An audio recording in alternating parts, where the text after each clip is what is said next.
ఒక ప్రొక్లైన్ తోటి వరికపూడిసెల ప్రాజెక్టులు పనులు ఘనంగా ప్రారంభించారు.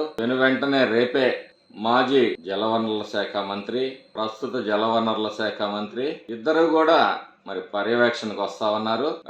ఈ విచిత్రం ఏంటో మాకు అర్థం కావటం లేదు.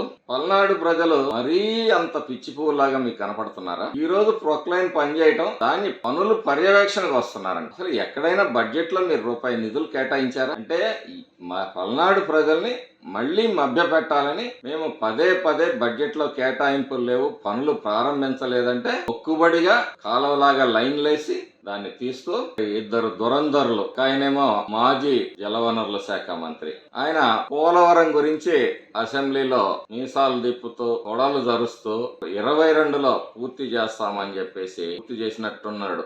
ప్రజలందరికీ తెలుసు ఆయన ఏ మేర పూర్తి చేశాడ పోలవరం ప్రాజెక్ట్. అట్లాగే రెండో ఆయన అంబటి రాంబాబు గారు, ప్రస్తుత జలవనరుల శాఖ మంత్రి. ఎన్ని ఎకరాలకి వీళ్ళిద్దరూ కలిసి జగన్మోహన్ రెడ్డి గారి 5 ఏళ్ల కాలంలో ఎన్ని ఎకరాలకు నీళ్లు పారిచ్చారు, ఎన్ని ఎకరాలకు నీళ్లు పారిచ్చారో సమాధానం చెప్పాలి. రైతు ప్రభుత్వం, యువజన శ్రామిక రైతు పార్టీ అని చెప్పుకోండి. అసలు మీరు ఈ రాష్ట్రంలో ఒక ఎకరానికి నీళ్లు ఇవ్వగలిగారా? పెండింగ్ ప్రాజెక్టులను పూర్తి చేయగలిగారా? మరొకసారి మోసం చేయడానికి ఏ శాసనసభ్యుడు ప్రతి ఎకరాకి నీళ్లు పారిచ్చేసి అప్పుడు ఓట్లు అడుగుతాను, మళ్ళీ మాట మార్చి శంకుస్థాపన చేసి ఓట్లు అడుగుతాను. ఇటువంటి వాళ్ళు అధికారంలో ఉంటే ఈ పల్నాడు గత 15 సంవత్సరాలుగా అభివృద్ధికి ఆమెడ దూరంలో ఉంది. మళ్ళీ మరొక ముసుగుతోటి వీళ్ళందరూ వస్తున్నారు. ఖచ్చితంగా పల్నాడు ప్రజలు అన్ని విషయాల్ని గమనిస్తా ఉన్నారు. మీ చరిత్ర ఏంటి, మీరు ఎక్కడి నుంచి వచ్చారు, మీరు ఏం చేశారు, మీ విశ్వసనీయత ఎంత, ఇవన్నీ కూడా పల్నాడు ప్రజలు గమనిస్తానే ఉన్నారు. కాబట్టి రాబోయే పాపం వినుకొండ శాసనసభ్యులు గారిని కూడా తీసుకొస్తున్నట్టున్నారు. ఇదంతా ఒక మాయ, భూత కల్పన.